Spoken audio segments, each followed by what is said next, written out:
여러분, 문태준 시인이라는 분이 계시는데요, 이분이 가재미라는 시를 썼습니다. 아주 굉장히 현대적인 시의 어떤 전형이라고 할까요? 김천의료원 6인실 302호에 산소 마스크를 쓰고 암투병 중인 그녀가 누워있다. 바닥에 바짝 엎드린 가재미처럼 그녀가 누워있다. 나는 그녀의 옆에 나란히 한 마리 가재미로 눕는다. 가재미가 가재미에게 눈길을 건네자 그녀가 울컥 눈물을 쏟아낸다. 한쪽 눈이 다른 한쪽 눈으로 올마붙은 야윈 그녀가 운다. 그녀는 죽음만을 보고 있고 나는 그녀가 살아온 파랑 같은 날들을 보고 있다. 중략하고요. 그녀의 숨소리가 느릅나무 껍질처럼 점점 거칠어진다. 나는 그녀가 죽음 바깥의 세상을 이제 볼 수 없다는 것을 안다. 한쪽 눈이 다른 쪽 눈으로 캄캄하게 쏠려버렸다는 것을 안다.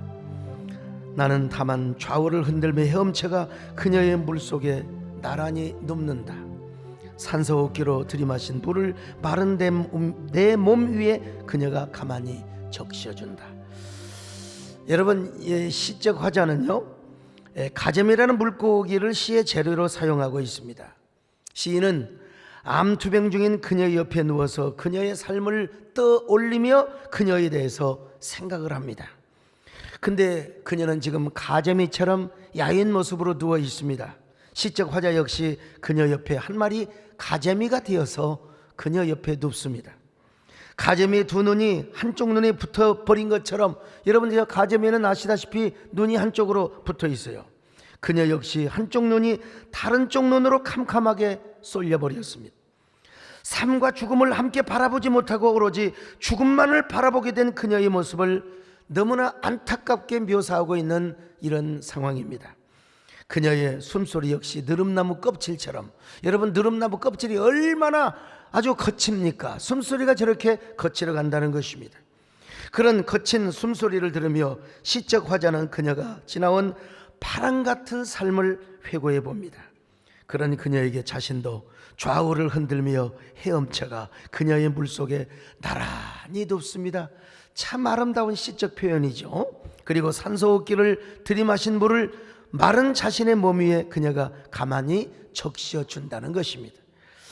그런데 여러분, 죽어가는 여인과 자신과의 깊은 관계를 가지려고 하면 할수록 멀어지는 겁니다. 가재미와 자신과의 관계가, 자신이 아무리 가재미가 되어 옆에 눕는다 하더라도 그녀와의 관계는 단절이 되어가는 거예요. 그리고 아무것도 해줄 수가 없습니다. 아무런 위로 한마디 해줄 수가 없다는 것이죠. 그래서 시적 화자는 그냥 죽어가는 가재미 옆에 가서 자신도 그냥 누워요. 아무 말도 해주지 못한 채 그냥 가재미가 되어서 눕습니다. 얼마나 애처로운 시입니까? 이 시를 생각하면 상처받은 마음의 치유라는 책 생각이 납니다. 미국의 론멜 목사님이 쓴 책인데요, 자신의 아들이 사업의 실패로 큰 좌절과 심한 우울을 겪고 있었습니다. 아들이 너무나 힘드니까 아버지가 위로를 해주고 싶은데 어떻게 위로를 해줄 수가 없어요. 아버지가 자초지종을 부르면 아들이 더 마음이 괴로울 것 같아서 아무 말도 할 수가 없습니다. 또 아버지라고 해서 아들이 고민하는 문제를 다 해결해 줄 수도 없는 것이고요. 그래서 아들이 잠들었을 때 방에 들어가 그냥 옆에 누웠습니다. 천정을 바라보며 옆에 있는 아들의 마음을 어떻게 위로할까 궁리하였지만 어떻게 위로를 할 수가 없어요. 그냥 어떤 말도 생각해낼 수가 없었어요. 그래서 아들이 잠이 들 때 그냥 옆에 누워있다가 아침이 되면 나와요. 그 다음 날도 누워있다가 아침이 되면 나옵니다. 이러기를 며칠을 계속했습니다. 여러분, 그럴 때 아들은 아버지의 마음을 알아. 아버지가 나의 고통에 참여하는구나. 아버지가 나를 위로하려고 지금 하고 있구나. 아버지가 자기보다 더 괴로워하는 것을 잘 알고 있었습니다. 이것이 아버지가 아들에게 할 수 있는 최선의 위로의 방법이었던 것입니다. 인간은 그렇습니다. 문태준 시인도 론멜 목사도 사랑하는 큰 어머니 그리고 아들에게 아무것도 해줄 수가 없어. 사랑하는 연인 사이는 아니요. 사실은 큰 어머니라고 얘기가 되어 있지만은 그냥 가재미가 되었고 옆에 누울 뿐이었습니다. 그럼에도 불구하고 사람들은 여전히 누구를 향하여 위로를 받으러 갑니까? 사람을 찾아서 위로를 받으러 갑니다. 친구 찾아서, 누군가 나에게 위로를 해줄 수 없을까? 친구에게도 위로를 받지 못하면 누구를 찾아가느냐? 목사를 찾아오면 좋은데 무당을 찾아갑니다, 여러분. 점쟁이를 찾아가가지고, 여러분, 점쟁이는요 다 심리학 박사들입니다. 그래가지고 자기를 찾아오는 손님들에게 뭐라고 말한 줄 아세요? 아이고, 힘들어서 왔구만. 얼마나 힘들어서 왔을까? 아이고, 힘들어. 그러면 그 한마디에 그냥 엉엉 울어버린대요. 아유, 어쩌면 저야 남편이 바람을 피워요. 자식이 속을 썩여요. 점 다쳐버렸어. 과거 이스라엘 백성들도 그랬나 봅니다. 여러분, 부질없는 인간에게 위로를 구하고 헛된 신들에게 찾아가서 위로와 축복을 구하였습니다. 그러나 하나님은 말씀합니다. 야야야, 그 언젠가 죽을 사람들이여 풀같이 될 사람들이다. 왜 그들을 두려워하며 걱정하느냐? 왜 다른 신을 찾아가서 위로받으려고 하느냐? 진정으로 이스라엘을 위로해 줄 분은 누구냐? 나 여호와 한 분뿐이니라. 여러분, 자, 이사야 51장 12절을 같이 보실까요? 시작. 이르시되 너희를 위로하는 자는 나 곧 나이니라. 너는 어떠한 자의 귀에 죽을 사람을 두려워하며 풀같이 될 사람의 아들을 두려워하느냐? 풀같이 말라버릴 사람들을 향하여 두려워하고 왜 그들에게 위로와 안식을 얻으려고 하느냐, 이 말이요. 진정으로 위로를 할 분은 오로지 누구냐? 바로 나밖에 없는데, 그러니 나에게 찾아와서 위로를 구해야지요. 이혜인 시인의 작은 위로라는 시가 있어요. 다 생략하고 마지막만 읽어본다면요, 보고 싶은 하나님, 오늘은 하루 종일 꼼짝을 못하겠으니 어서 저를 일으켜 주십시오. 지혜의 웃음으로 저를 적셔 주십시오. 여러분, 이 시적 화자도 자신을 일으켜주고 자신을 위로해 줄 분은 오로지 하나님밖에 없다는 것입니다. 진정으로 자신을 일으켜 주실 분은 하나님밖에. 이 시를 생각하노라면 여러분, 이런 노래가 또 생각이 안 날 수가 없습니다. 여러분, 내가 만약 외로울 때면 내가 위로해 줄게. 내가 만약 서러울 때면 내가 눈물이 되리. 자, 그런데 내가 만약 외로울 때는 어떻게 누가 나를 위로해 줘요? 누가 너를 위로해 준다고 해요? 여러분이 아니야, 하나님입니다. 여러분, 하나님이요, 주 예수 하나님이란 말입니다. 여러분, 주 예수님이 우리를 위로해 주심을 믿으시길 바랍니다. 주 예수, 주 예수, 주 예수밖에 누가 있으랴. 슬픈 낙심될 때 내 친구 되시는 구주 예수밖에 하시옵소서. 그렇습니다. 우리를 진정으로 위로해 주는 분은 바로 하나님이에요. 그래서 오늘 본문의 사도 바울도 위로의 하나님을 소개해 주고 있습니다. 바울은 우리 하나님을 뭐라고 설명합니까? 예수 그리스도의 하나님이요, 자비의 하나님이요, 모든 위로의 하나님이라고 말씀하고 있습니다. 그런데요, 그 위로의 하나님, 자, 한번 볼까요? 고린도후서 1장 3절입니다. 시작. 찬송하리로다. 그는 우리 주 예수 그리스도의 하나님이시요 자비의 아버지시요 모든 위로의 하나님이시며. 모든 위로의 하나님. 그런데 그 위로를 언제 주느냐? 우리가 환난을 당할 때 위로해 주신다는 겁니다. 오늘 본문에 위로라고 하는 단어가 몇 개냐? 10개가 나와요. 10개, 10번이 나옵니다. 10번. 그리고 환난이라고 하는 말이 몇 번이나 나오느냐? 6번 나옵니다. 그러니까 여러분, 영어에 the more라는 표현이 있어요. 이게 무슨 말이냐? 환난을 당하면 당할수록 하나님의 위로가 더 넘친다. 고난이 넘치면 넘칠수록 하나님의 은혜가 더 넘치는도다. 여러분, 10대 6이에요. 10대 6. 그러니까 환난은 6번 나오지만 위로는 10번이나 나와요. 아무리 환난이 넘쳐도 하나님의 위로가 더 넘침을 믿으시기를 바랍니다. 네. 근데 이 위로라는 말이 헬라어로 파라클레시스라는 말인데 무슨 말이냐? 파라, 곁에서, 칼레오, 부르다라는 뜻입니다. 성령께서 항상 우리 곁에서 우리 이름을 불러주시는 거요. 아들아, 딸아, 김집사야, 이집사야, 소목사야, 야 사랑하는 암흑의 사장로야. 오늘 여러분, 우리 주님께서 내가 너를 사랑한다, 내가 너와 함께한다. 배장로야, 요즘 얼굴이 좋아졌네. 내가 너를 사랑한다, 내가 너를 건강을 준다, 너 결코 멸망하지 않는다, 너는 반드시 일어난다, 반드시 복을 받고 승리자가 될 것이다. 성령께서 우리 곁에서 오늘도 이런 음성을 주시기를 바랍니다. 진실하신 주 성령, 성도 곁에 계시사 술래길을 걸 때에 손을 뻗어 주소서. 모든 고난 사람들 기쁜 소식 들으니 성령 말씀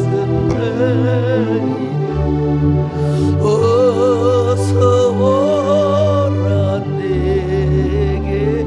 위로라는 말을 좀 더 구체적으로 표현하면 하나님의 내적 속성인 자비가 외적 행위나 언어로 구체화되는 것, 이게 하나님의 위로입니다. 그래서 성령님의 명칭이 파라클레토스입니다. 위로자란 말입니다. 군림하고 지시적인 의미의 위에란 말이 아니라 바로 곁에서 어머니처럼 우리를 토닥거려주고 우리를 막 안심시켜주시고 우리를 격려하시는 그 주된 사역이 성령의 사역이란 말입니다. 그래서 위로란 뜻의 파라클리시스와 위로자 성령이라는 뜻의 파라클레토스는 사촌간이요. 단어가 사촌간입니다. 그러니까 성령께서 하시는 주된 사역은 뭐냐? 우리를 오늘 또 위로하시는 사역이라 이 말이요. 위로의 성령께서 오늘 여러분의 마음을 만져주시기를 바랍니다. 여러분의 그 환난, 찌들어진 우리의 그 심장, 우리의 그 속상한 상처받은 마음, 오늘 성령께서 위로해 주시기를 바랍니다. 여러분 걱정이 물러가시기를 바랍니다. 여러분. 근데 오늘 우리는 사도 바울이 이 말씀을 하게 된 배경을 알아야 돼요. 사도 바울은 2차 전도 여행 때 고린도 교회를 개척했습니다. 고린도 지역은 해안에 위치한 도시로서 아프로디테 신전에 1000명이 넘는 성청들이 있었어요. 그러니까 음란이 아주 그냥 완전히 그냥 찌들어 박힌 그런 우상 문화의 도시가 바로 고린도였습니다. 성적으로도 굉장히 문란한 도시였습니다. 그는 그곳에 가서 온갖 유혹을 다 물리치면서 언젠가 바울이라는 영어를 봤는데 막 그 성창들이 바울 앞에 와가지고 막 바울을 유혹하는 그 그림이 딱 있어요. 바울은 끄떡하지 않고 아무리 유혹해도 여러분 다 하나님께 기도하며 말씀으로 이겨내 마침내 1년 6개월 동안 고린도 교회를 세웁니다. 고린도 교회가 어느 정도 이제 다 자립이 되고 성장이 되니까 이제 에베소에 와서 에베소 교회를 또 개척하고 있는데 바울에게 소문이 들려와요. 고린도 교회가 지금 문제가 생겼다는 것입니다. 그래서 바울은 급히 편지를 써가지고 디모데에게 보냅니다. 근데 디모데는 착하기는 한데 좀 이게 소목사처럼 좀 유연하고 좀 이렇게 사람을 화합시키고 이런 게 있으면 좋을 텐데 디모데가 그런 게 좀 부족한 것 같아요. 오히려 혹대로 갔다가 혹을 달고 와버렸어요. 고린도 전서까지 써가지고 보냈는데, 그래서 바울은 자신이 직접 갔습니다. 그 고린도 교회 방문을 근심 어린 방문이라고 성경은 표현하고 있습니다. 사도 바울이 근심 어린 방문을 하였던 거예요. 자, 고린도 후서 2장 1절로 2절을 같이 봅니다. 시작. 내가 다시는 너희에게 근심 중에 나아가지 아니하기로 스스로 결심하였노니 내가 너희를 근심하게 한다면 내가 근심하게 한 자밖에 나를 기쁘게 할 자가 누구냐. 자, 그런데 근심 어린 방문을 했는데 또 급작히 무슨 급한 일이 생가지고 에베소 교회로 다시 왔어요. 문제를 다 해결하지 못한 상태에서. 그러니까 바울은 언제나 강박관념이 있었습니다. 강박의식이 있었어요. 복음을 전하고 교회를 세우면서 어마어마한 고통과 핍박을 받았지만 그게 중요한 게 아니요, 그래도 마음속에 막 눌리는 게 있었다니까. 그게 뭐냐? 교회를 향한 염려였어요. 자, 고린도후서 11장 28절을 같이 봅니다. 시작. 이 외의 일은 고사하고 아직도 날마다 내 속에 눌리는 일이 있으니 곧 모든 교회를 위하여 염려하는 것이라. 여러분, 저는 이 말씀을 읽을 때마다 야, 바울이 그랬다만 나도 마찬가지야. 여러분, 저도요, 얼마나 눌리는 마음이 많이 있는지 몰라요. 매주 설교를 새롭게 은혜롭게 해야 되는 이런 눌림이 있지요. 또 성도들의 삶에 대한 부담, 성도들이 잘 돼야 하잖아요. 교회의 어떤 부흥에 대한 부담이요. 이 코로나 때 초토화된 예배가 우리 교회는 뭐 아주 많이 회복이 되었지만 그래도 100%는 아니잖아요. 그러니까 거기에 대한 부담도 있고요. 한국교회 연합을 위한 뭐 여러 가지 이 부담감들이 저에게 많이 있을 수밖에 없는 거예요. 강박의식이 있을 수밖에 없죠. 여러분, 사도 바울도 고린도 교회를 생각하면 언제나 막 마음이 눌려왔어요. 막 꿈에서만 가위가 눌려지는 게 아니라 현실에서도 가위 누름을 그런 언제나 경험을 했습니다. 아, 왜 고린도 교회는 저렇게 내가 그렇게 가르쳤는데 우상 음식을 맘대로 먹고 우상을 섬기며 음행을 하고 왜 그렇게 고린도 교인들은 저렇게 방종을 하고 산단 말인가? 그래서 그는 눈물의 편지를 씁니다. 눈물을 훔치면서 막 종이에 눈물을 적시가면서 간곡한 설득의 편지를 쓴 것입니다. 그런 의미에서 바로 이 편지를 눈물의 편지라고. 자, 고린도후서 2장 4절을 보실까요? 시작. 내가 마음에 큰 눌림과 걱정이 있어 많은 눈물로 너희에게 썼노니 이는 너희로 근심하게 하려 한 것이 아니요 오직 내가 너희를 향하여 넘치는 사랑이 있음을 너희로 알게 하려 함이라. 여러분, 눈물로 편지를 썼어. 그러니까 이 편지가 존재한다면 고린도 전서와 후서 중간에 고린도 중서가 될 겁니다. 근데 아쉽게도 이 편지는 분실이 되어 존재하지 않습니다. 바울이 쓴 눈물의 편지를 하면은 이런 노래가 떠오르지 않을 수가 없습니다. 옛날 노래이긴 합니다만은, 그런데 사도 바울의 마음을 잘 표현해주고 있는 노래와도 같습니다. 여러분 아시는지 모르겠어요. 눈물로 쓴 편지는 읽을 수가 없어요. 눈물은 보이지 않으니까요. 눈물로 쓴 편지는 고칠 수가 없어요. 눈물은 지우지 못하니까요. 눈물로 쓴 편지는 이렇게 이제 가요. 붙일 수도 없어요. 이렇게 갑니다. 우리 남진 장로님 은혜를 받으신 것 같네. 이 눈물로 쓴 편지니까 이게 붙이지도 못한다는 겁니다. 바울이 이런 눈물의 편지를 써가지고 디도에게 고린도 교회에 전합니다.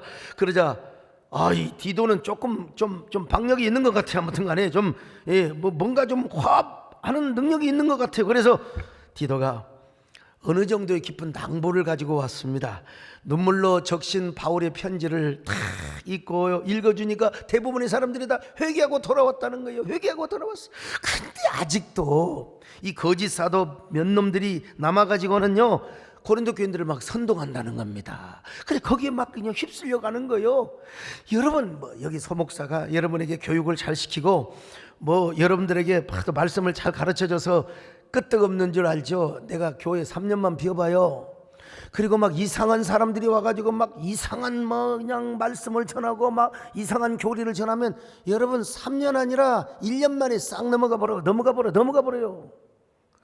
그래서 제가 여러분 절대로 교회를 비우지 않습니다. 참, 이게 사람들이 말이요, 너무나 사도 바울이 상처받는 게 바울의 사도권을 인정하지 않는 사람. 저 가짜 사도라는 거요. 이거 바울이 얼마나 열받고 상처받겠습니까? 그는 꿈에서뿐만 아니라 현실에서도 언제나 고린도 교회를 생각하면 마음에 가위가 눌려졌습니다. 그러니까 막 변명부터 하고 싶었을 거예요. 이런 나쁜 사도들 같으니라고, 이 거짓 사도들, 저런 쳐죽일 놈들 오고 막 그냥 고린도전서 1장에서부터 그냥 막 화를 내면서 나쁜 놈들을 공격하고 싶었을 거예요. 그러나 바울은 절대로 그러지 않았습니다. 그들에게 위로의 하나님을 언급했어요. 위로의 하나님. 물론 나중에 이제 자신의 사도권에 대해서 변명도 하고 이제 그렇습니다. 그러나 우리 하나님은 어떤 분이냐? 고린도 후서 1장부터 뭔 얘기를 하느냐? 위로의 하나님이라는 거예요. 그냥 위로의 하나님이 아니라 모든 위로의 하나님이라는 거예요. 언제? 특별히 환난을 당할 때. 자, 고린도후서 1장 4절을 보십니다. 시작. 우리의 모든 환난 중에서 우리를 위로하사 우리로 하여금 하나님께 받는 위로로서 모든 환난 중에 있는 자들을 능히 위로하게 하시는 이시로다. 오늘 여러분 환난 가운데 위로를 주시는 하나님이 오늘 우리와 함께 하셔서 여러분의 마음에 뭐 근심이 있나요? 슬픔이 있나요? 환난 당해서 막 절망을 하고 있습니까? 오늘 주님이 오셔서 피 묻은 손으로 여러분의 마음을 만져주시기를 바랍니다. 여러분을 위로하여 주시기를 바랍니다. 원래 이 파라클레토스라는 말은 법정 용어입니다. 변호사란 말이죠. 여러분 죄를 안 지어봐서 다 착한 사람들만, 근데 억울한 일 당해봐요. 뭔가 엮여가지고 잘못하면 여러분 신변 보호에 지장이 있을 수가 있어요.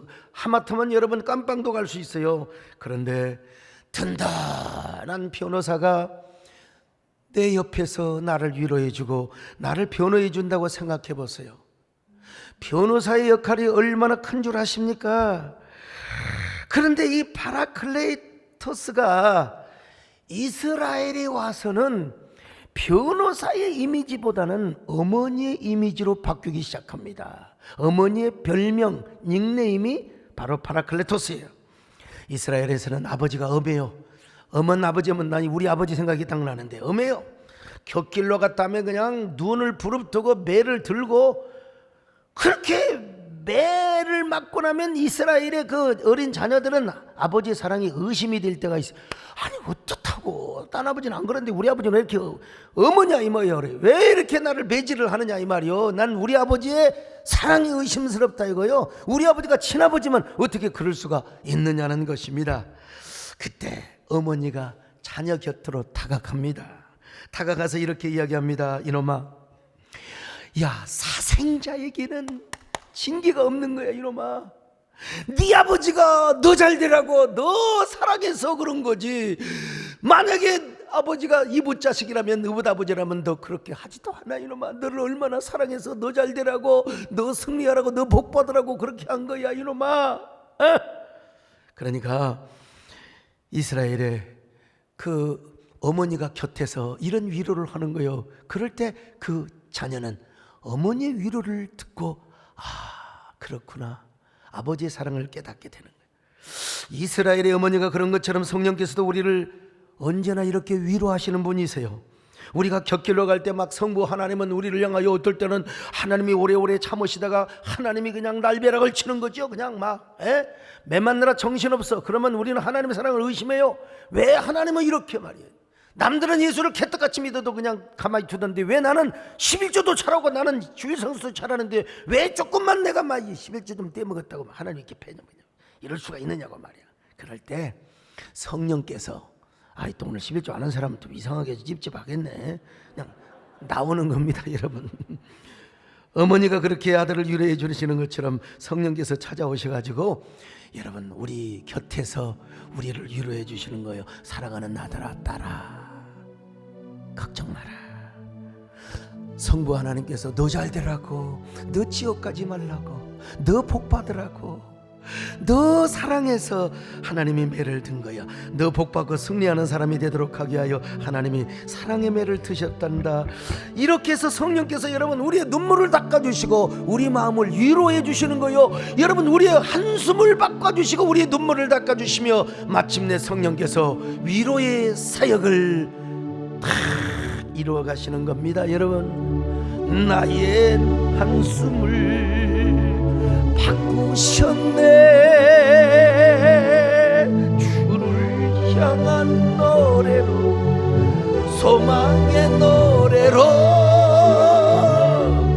나의 눈물을 거두신 주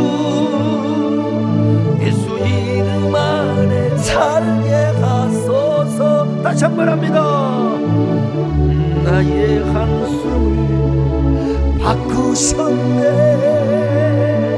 주를 향한 노래로 소망의 노래로 나의 눈물을 거두신 주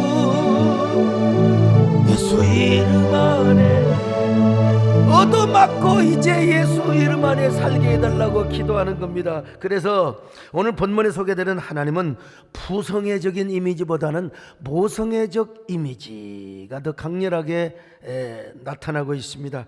옛날 어린 시절에 저는 저희 동네에서 이런 모습을 봤습니다. 아주 그냥 좋은 돈밭 전답 다 팔아가지고 이제 서울에 가서 열심히 돈 벌어가지고 막 금이환양 세단차 탁 타고 올라고 했는데 우리 동네는 문제가 있어서 어린 시절에 그 차가 못 돌아왔습니다. 왜? 길이 좁아가지고. 우리는요 학교 가려면 비만 오면 얼마나 좋았는지 몰라요. 나무로 다리를 나무로 놔가지고 그냥 그 나무 비가 많이 오면 떠내려가 버렸어요. 다리가 떠내려가 버렸어요. 그래갖고 학교 안 가고 좋다.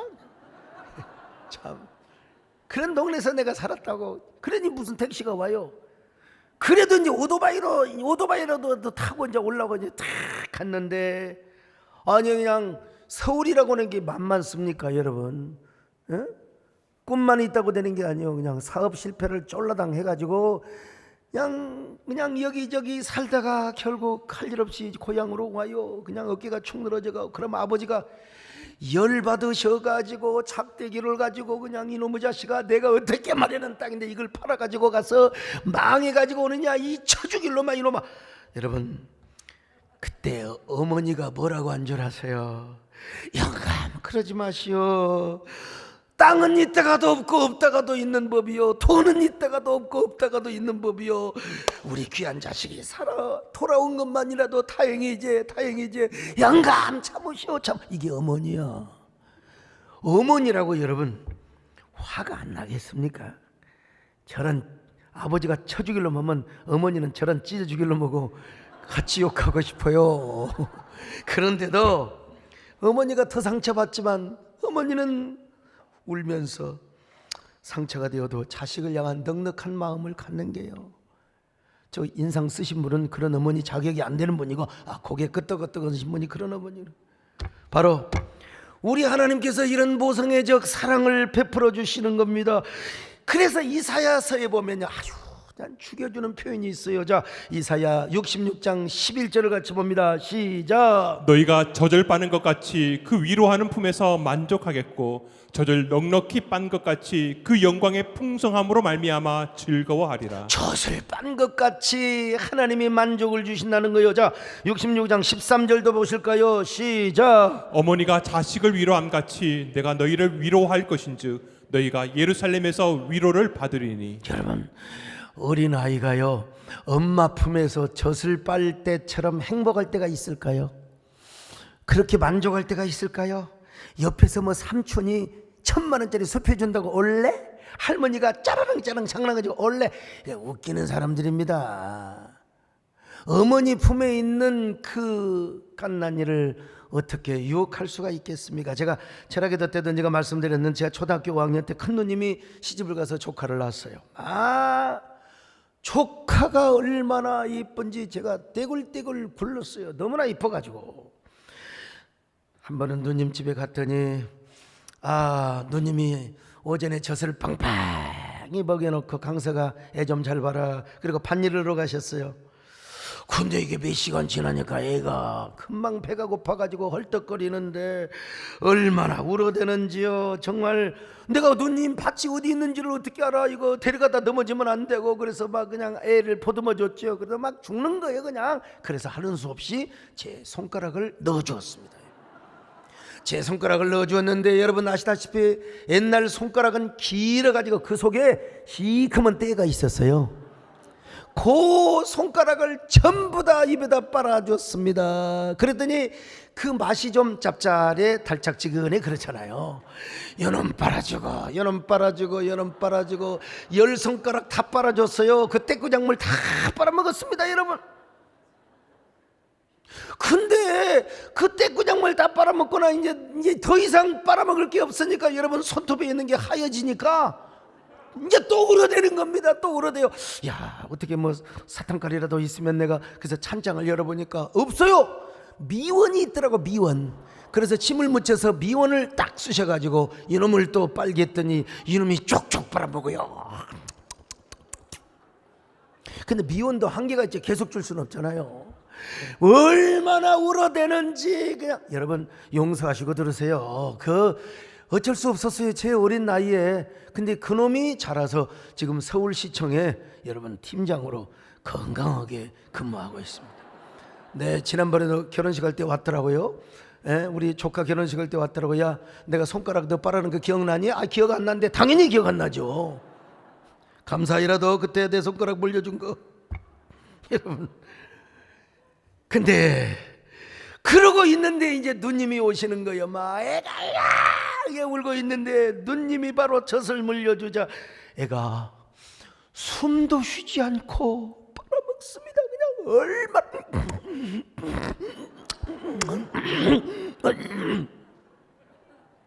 한참을 배부르게 빨아먹고 나서 그제서야 서러워가지고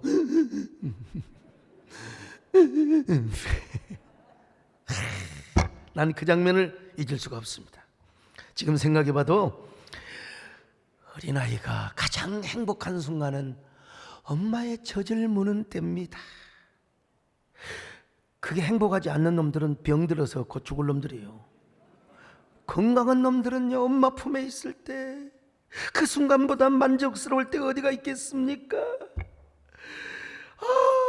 여러분, 누님이 오기 전까지 친애 엄마가 오기 전까지는 막 내 품에서 내가 내 젖을 주려고 해도 젖이 있어야 주지. 그 손가락을 그렇게 빨아먹던 내가 이제는요, 아가야 나한테 올래? 뭐냐 올래? 오기는 뭘 옵니까? 그렇게 젖을 무는 아이에게 아빠한테도 안 갑니다. 삼촌, 아이고 할머니, 이모가 무슨 장난감, 아이고 웃겨요. 웃기는 겁니다 여러분.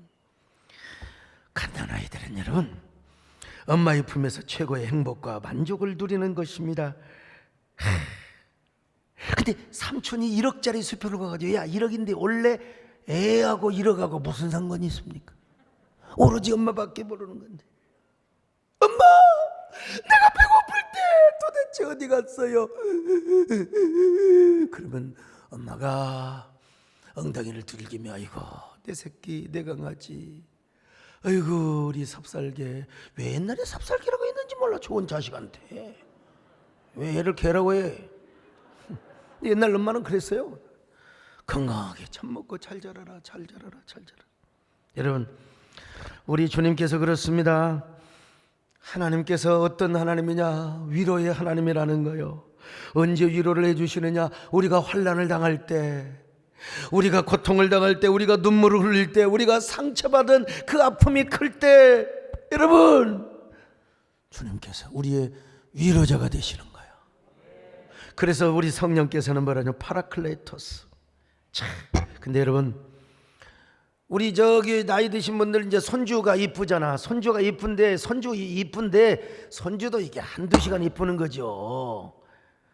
손주를 일주일 동안 한번 보세요. 여러분 허리 아파 죽습니다. 할머니들요. 배장로님도 손주 한두 시간이지 며칠을 보보세요. 그냥 허리 아파서 아이고. 그럴 때는 어떻게 해야 되느냐? 저처럼 그 손주 입에다가 손을 물리면 돼요. 예, 손을 물리면 며느리가 아이고 여자 얘기해 주세요. 그리고 안 맡긴다는 그런 이야기를 들었어요. 여러분, 우리 하나님은 위로를 하시는데 아무 때 아무에게나 위로를 하는 게 아니에요. 환난을 당하고 고통을 당한다고 그냥 하나님이 기계적으로 위로를 해주느냐? 아니에요. 하나님의 위로를 사모하는 자들에게, 주의 품을 사모하는 자들에게 하나님은 위로해 준다는 사실을 믿으시기를 바랍니다. 엄마가 아이에게 젖을 물려주는 것처럼 하나님은 당신의 젖과 같은 말씀, 꿀과 같은 말씀으로 우리를 위로해 주십니다. 우리는 주의 품 속에서 당신의 사랑과 평화를 누리게 되는 거죠. 이거는 경험해 본 사람만이 고백할 수 있어요. 주의 품 속은 사랑과 평화, 주의 품 속은 사랑과 평화, 오색 연빛 환히 빛나고 기쁜 영원하니 주였나 품어 주소서. 주여 날 품어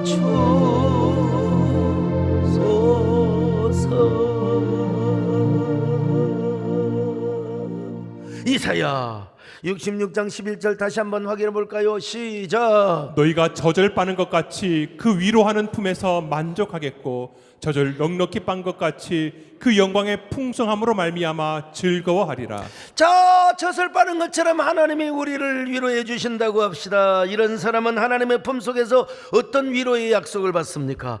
영원히 지지 않도록 하겠다는 약속을 받습니다. 영원히 지지 않겠다는 약속. 얼마나 아름다운 표현입니까? 저 뭐 이제 한두 주 있으면 저 시집이 한 권 더 나올 거예요.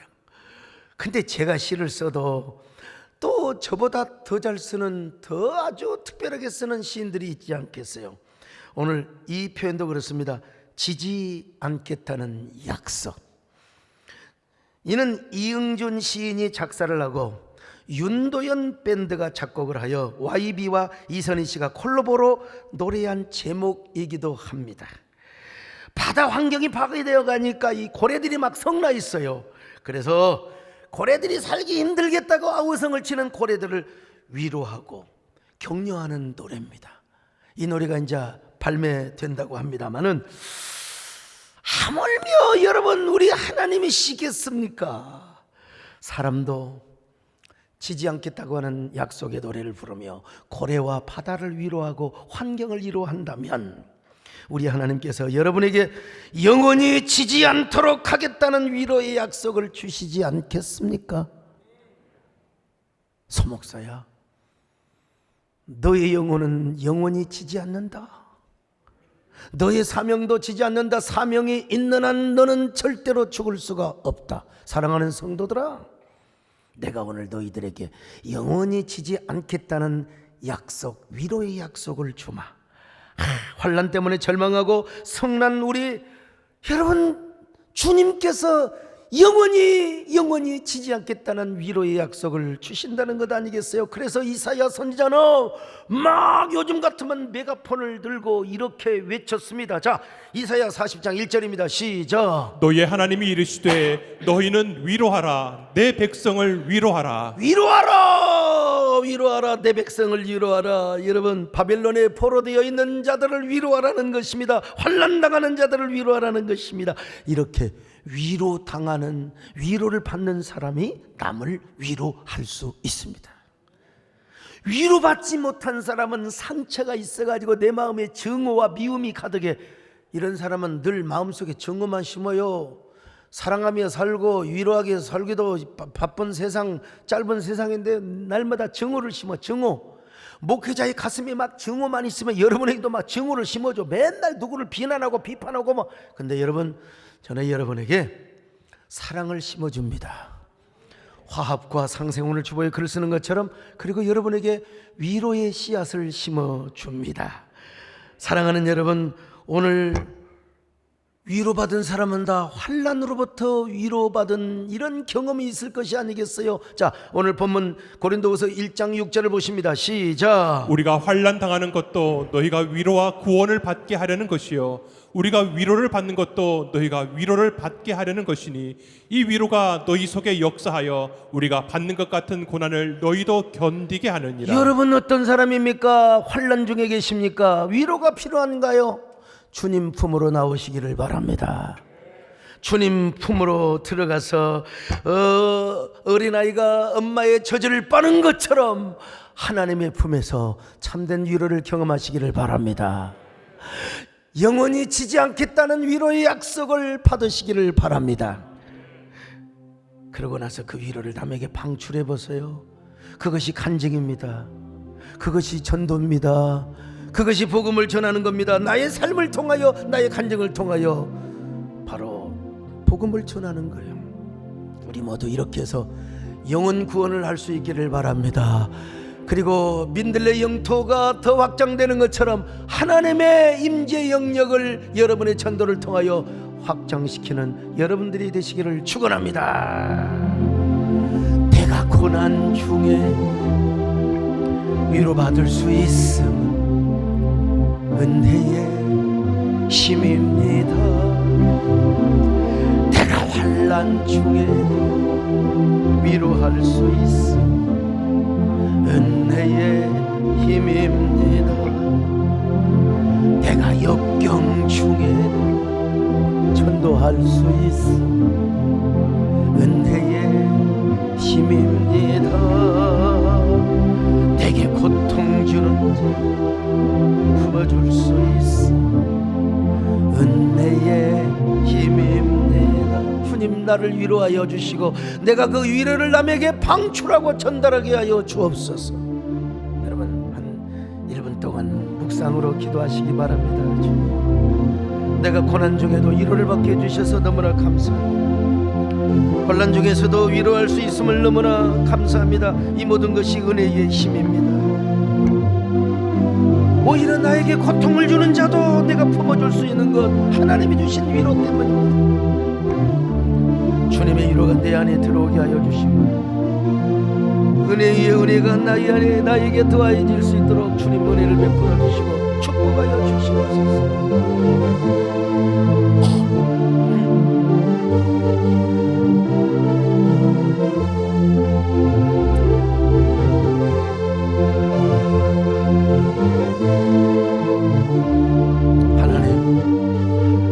우리의 모든 위로의 하나님이 되어 주셔서 감사합니다. 우리의 멍든 마음을 만져주셔서 감사합니다. 위로가 필요한 자들 찾아가셔서 저들의 심장을 어루만져 주시고 저들의 눈물을 닦아 주시옵소서. 위로의 하나님, 오직 우리의 모든 슬픔과 고통을 하나님께 내어놓게 하여 주시고 우리가 위로받고 그 위로의 능력으로 다른 사람을 위로하는 저희들 되게 하여 주시옵소서. 예수님의 이름으로 기도 올려옵나이다.